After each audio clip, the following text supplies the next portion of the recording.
दोपहर का वक्त था। घर में बच्चे दौड़ रहे थे, गुब्बारे दीवारों पर टंगे थे। आज गोलू का जन्मदिन था। रसोई में हलचल थी। सुमन एक तरफ पनीर काट रही थी, पारुल दूसरी तरफ मिठाई ट्रे में सजा रही थी। तभी दरवाजा खुला। शारदा मौसी अंदर आई, वही मुस्कान जो बाहर से मीठी और अंदर से कड़वी होती है। आते ही बोली, अरे कितना काम है घर में, बेचारी सुमन बहू अकेले ही सब कर रही है। अनुसुईया जी ने हंसकर कहा, अकेले कहाँ छोटी, दोनों मिलकर कर रही हैं। मौसी ने नाक सिकुड़कर कहा, अरे रहने दो जीजी, ये पारुल तो बड़ी चालाक है, मीठी मीठी बातें करके सब काम सुमन से निकलवाती है। छोटे बच्चे का बहाना बनाकर खुद आराम करती होगी।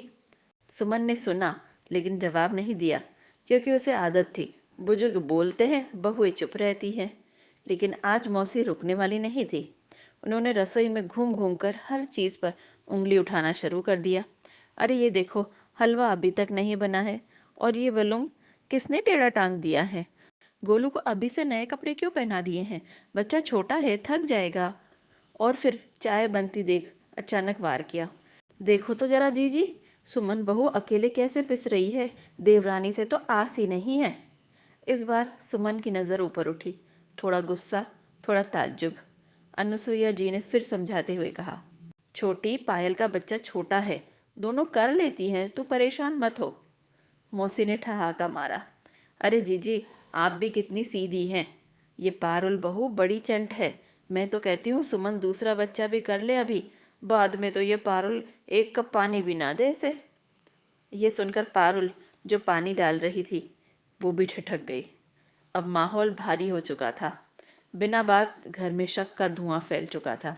सुमन चाय लेकर हॉल में आई। मौसी ने चाय का कप लिया और धीरे से बोली, सुमन बहू, तुम्हें भी थोड़ा समझदार होना चाहिए, दुनिया बहुत चालाक है।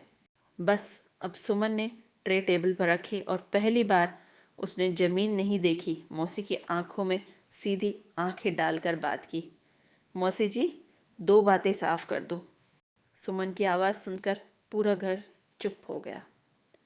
पहली बात, ये घर हमारा है, हम कैसे रहते हैं, कौन कितना काम करता है, ये हम तय करेंगे। दूसरी बात, आपने बहुत आसानी से मान लिया कि मुझे पारुल पर भरोसा नहीं है। क्यों? मौसी हड़बड़ा गई, लेकिन सुमन रुकी नहीं। जब मैं मायके जाती हूँ तो घर कौन संभालता है? जब मैं बीमार पड़ी थी तो बच्चों को कौन देख रहा था? मेरी गर्भावस्था में किसने मेरा घर संभाला? किसने मेरे बेटे को पालना झुलाकर सुलाया? त्योहारों पर कौन मेरे साथ पूरी रात जागकर पकवान बनाता है? मौसी के चेहरे पर पसीना चमकने लगा था। सुमन ने एक और सच्चाई उनके सामने रख दी। मौसी जी, पारुल कामकाजी है, इसका मतलब ये नहीं कि वो गैर जिम्मेदार है। वो घर भी संभालती है, बच्चा भी, नौकरी भी, और फिर भी मेरे साथ खड़ी रहती है।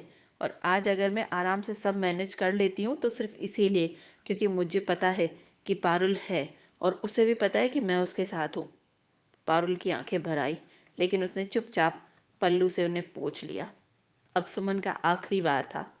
और माफ़ कीजिएगा मौसी जी, हमारे ही बच्चे के जन्मदिन पर आकर हमारे ही घर में फूट डालने की कोशिश करना आप जैसे बड़ों को शोभा नहीं देता है।